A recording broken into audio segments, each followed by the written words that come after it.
नमस्कार दोस्तों, मैं आनंद कांडपाल आपके सामने आज जीव विज्ञान की एक और नई क्लास लेके आया हूँ, जिसे सामान्य विज्ञान के अंदर भी हम ले सकते हैं। तो आज से जो हम सीरीज़ शुरू कर रहे हैं वो है सामान्य विज्ञान की जीव विज्ञान के अंतर्गत सीरीज़। तो इसमें हम डीपली पढ़ेंगे कि कौन सा टॉपिक में क्या चीज़ है और कौन सा टॉपिक को क्या कहते हैं, ये सभी चीज़ उसके बारे में विस्तार पूर्वक पढ़ने जा रहे हैं। अभी तक मैंने क्वेश्चन आंसर की सीरीज़ चलाई थी, जिसमें रसायन विज्ञान और भौतिक विज्ञान के में हमारे पास क्या आ गए थे, बहुत से क्वेश्चंस हमारे पास इकट्ठा हो चुके थे। बहुत से क्वेश्चंस जो है कलेक्टिव मेथड में हो चुके थे, मोड में हो चुके थे। तो आज हम क्या करेंगे, अब हम डीपली पढ़ेंगे जीव विज्ञान को, क्योंकि केमिस्ट्री और फिजिक्स में तब भी कर लेते हैं। हालांकि उनको भी हम एक ऐसा सेशन लेंगे जिसमें कि उसको कंप्लीट कर दें, उसको भी डीपली पढ़ें, हर टॉपिक को डीपली पढ़ें उसमें भी, तो उसको भी कराया जाएगा। मगर यहाँ से जीव विज्ञान से नई शुरुआत करते हुए आज जीव विज्ञान का जो पहला टॉपिक होने वाला है वो क्या होने वाला है। आज जीव विज्ञान का पहला टॉपिक कि जीव विज्ञान कहते किसे हैं, क्या होता है जीव विज्ञान और कैसे जीव विज्ञान की आधारशिला को रखा गया है, किसे इसका श्रेय जाता है, कौन इसका पिता होता है, ये सभी चीज़ें हम पढ़ने वाले हैं। तो जीव विज्ञान को विज्ञान की एक शाखा के रूप में स्थापित करने का श्रेय अरस्तु को जाता है। उन्होंने विज्ञान के क्षेत्र में खास तौर से जीव विज्ञान के क्षेत्र में काफ़ी अध्ययन किया। अरस्तु को क्या कहा जाता है, जीव विज्ञान का जनक भी कहा जाता है बेटा। तो इस कारण अरस्तु को जीव विज्ञान का या फादर ऑफ बायोलॉजी भी कहा जाता है। लेकिन जीवधारियों के अध्ययन के लिए बायोलॉजी शब्द अलग है और फादर ऑफ बायोलॉजी अरस्तु हैं। मगर जीव विज्ञान के लिए जो बायोलॉजी शब्द का यूज़ किया है ना, वो सबसे पहले 1801 में 1801 में लेमार्क और ट्रेविनस नामक दो वैज्ञानिकों ने किया था। तो आपको ये ध्यान में रखना है कि जो जीवधारियों के लिए बायोलॉजी शब्द का यूज़ किया था सबसे पहले, वो 1801 में लेमार्क और ट्रेविनस नामक दो वैज्ञानिकों ने किया था। और जो हमारे पास जीव विज्ञान के जनक हैं वो कौन हैं, आपके अरस्तु। अगर नेक्स्ट की तरफ बढ़ें तो नेक्स्ट में क्या होने वाला है, जो वनस्पति विज्ञान है। अब जीव विज्ञान को दो भागों में बांटा गया है, एक है वनस्पति विज्ञान, एक है प्राणी विज्ञान। अब अगर इंग्लिश में कहें तो एक है जूलॉजी, एक है बॉटनी।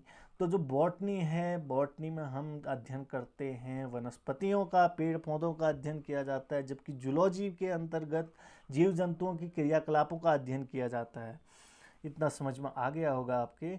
अगर नेक्स्ट की तरफ बढ़ें तो नेक्स्ट में क्या होने वाला है, नेक्स्ट में हमारे पास थियोफ्रेस्टस नामक वनस्पति शास्त्री, बॉटनिस्ट भी कहते हैं बेटा, जो वनस्पति शास्त्री होते हैं उनको बॉटनिस्ट कहा जाता है। तो थियोफ्रेस्टस नाम है उनका, ने अपनी पुस्तक हिस्टोरिया प्लेनेटेरियम में 500 किस्म के पौधों का वर्णन किया।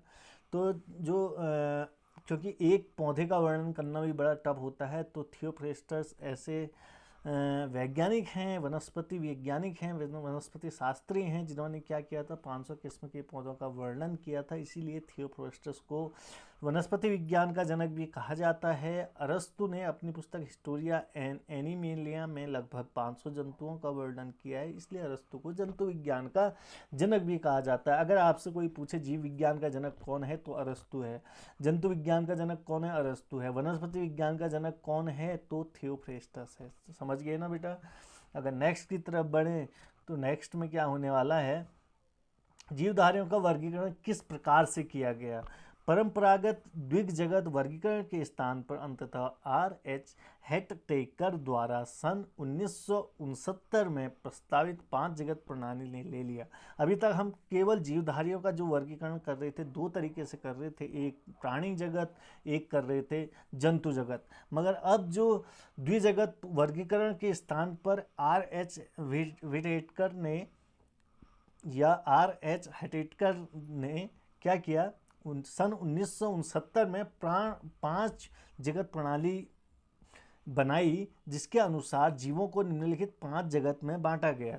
ठीक है। अब हमारे पास, अब पहले हमारे पास क्या थे, केवल 2 प्रकार के जीवधारी थे, एक प्राणी जगत, एक वनस्पति जगत। मगर अब जो हो गए हैं 5 प्रकार के हो गए हैं। कौन कौन से, पहला है मोनेरा, दूसरा है प्रोटिस्टा, तीसरा है पादप, चौथा है कवक, पांचवा है एनिमेलिया। अब हम एक एक करके इनको देखेंगे कि इनमें है क्या क्या चीज़। जैसे मोनेरा को अगर देखें तो मोनेरा में क्या क्या होने वाला है, इस जगत में सभी प्रोकैरियोटिक जीव। अब प्रोकैरियोटिक और यूकैरियोटिक क्या होते हैं, ये सर ये बता दीजिए हमको कि प्रोकैरियोटिक जीव आपने लिखा है तो ये होते क्या हैं। तो प्रोकैरियोटिक जीव वो जीव होते हैं जिनमें क्या होती है, जिनकी कोशिकाओं में ना क्या कहेंगे हम जो है न्यूक्लियस नहीं पाया जाता है, उसे प्रोकैरियोटिक कहते हैं। और जिन जीवधारियों में न्यूक्लियस पाया जाएगा उनको क्या कहेंगे, उनको यूकैरियोटिक जीव कहते हैं। तो प्रोकैरियोटिक जीव आते हैं मोनेरा में सभी, अर्थात जीवाणु, साइनोबैक्टीरिया तथा आर्की बैक्टीरिया सम्मिलित किए गए हैं। तंतुमय जीवाणु भी इसी जगत के भाग हैं। तो मैंने बता दिया आपको मोनेरा में कौन कौन से हमारे पास जीव जंतु आएंगे जो प्रोकैरियोटिक जीव हैं, जिनकी जो कोशिका है प्रोकैरियोटिक है। ठीक है। अब इसी में आय को अगर पढ़ें तो इस जगत में विविध प्रकार के एक कोशिकीय एवं प्रायः जलीय यूकैरियोटिक जीव सम्मिलित किए गए हैं। किसमें, ये किसकी बात हो रही है बेटा, ये हो रही है प्रोटिस्टा की।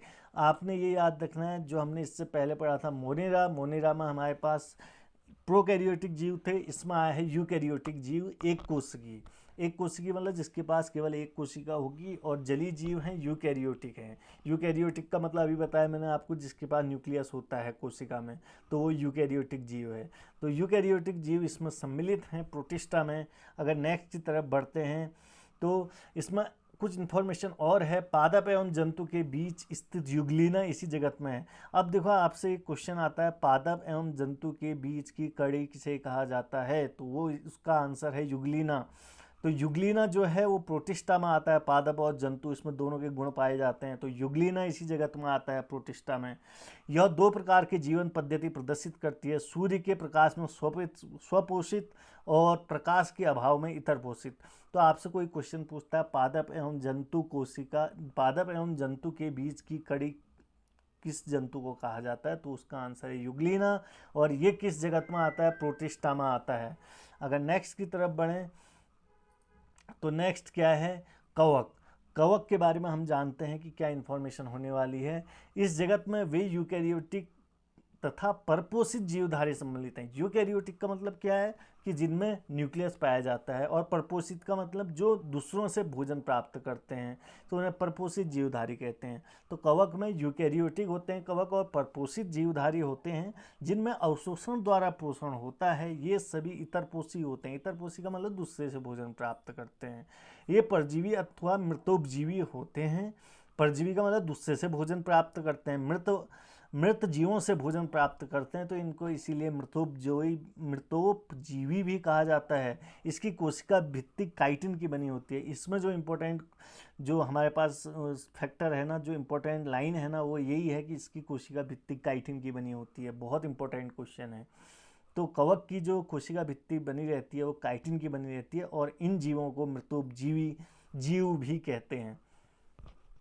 अगर नेक्स्ट की तरफ देखते हैं, कवक हो चुका है। उसके बाद पादप में आते हैं। तो पादप आप सभी को पता है इस जगत में प्रायः वे सभी रंगीन बहुकोशिकीय प्रकाश संश्लेषण उत्पादक जीव सम्मिलित हैं। जैसे शैवाल, मांस, पुष्पी, अपुष्पी, बीजी पौधे भी इस जगत के अंग हैं। आप सभी को पता है कि जो प्रकाश संश्लेषण करते हैं वो जीव किस में आते हैं, वो जीव आते हैं आपके पास पादप में, मगर उसी के साथ साथ शैवाल, मांस, पुष्पी, अपुष्पी, बीजी जीव पौधे भी इस जगत के क्या हैं, अंग हैं।